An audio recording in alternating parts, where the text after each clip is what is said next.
Rosita, ci sei? Loredana? Loredana? Ho appena parlato con Mario Lavesi che mi ha detto che ti ha sentito e niente, chiamami al telefonino quando vuoi tu, ce l'ho sempre dietro più o meno. Avevo voglia di sentirti, di sapere che fai. Io settimana prossima ritorno a Milano, intanto ti mando un bacio e provo a chiamarti più tardi, se no chiamato prima. Un bacio, ciao.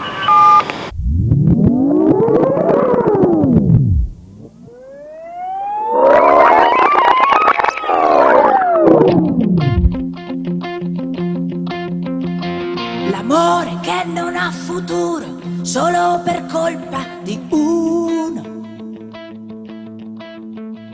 perché il più innamorato è sempre quello sfigato.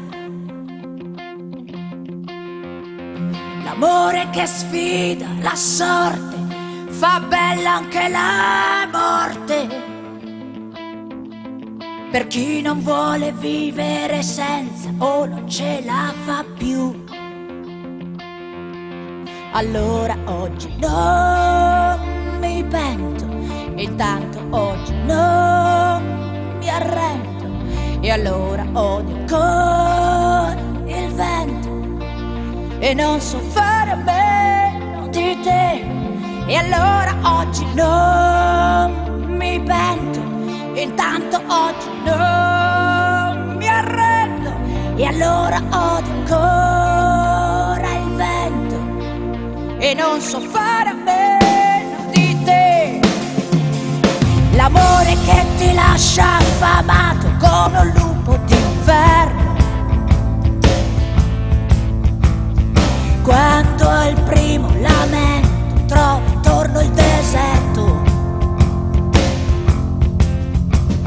L'amore che ti accende il fuoco dentro,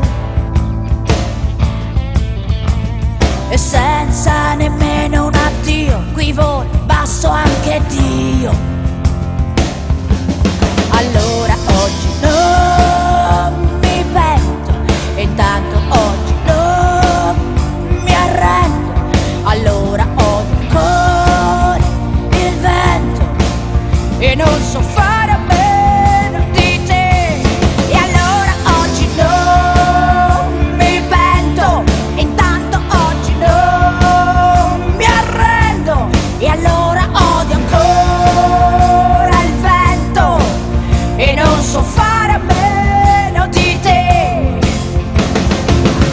Quando poi all'improvviso non è più il paradiso, luna,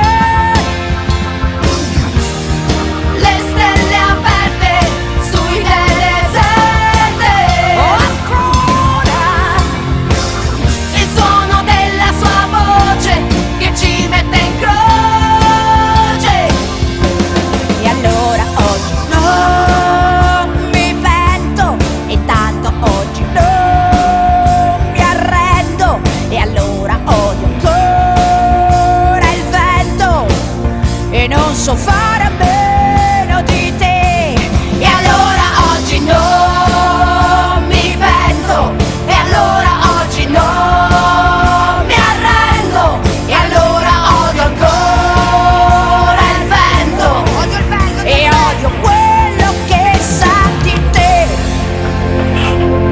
Due cioccolati, prego.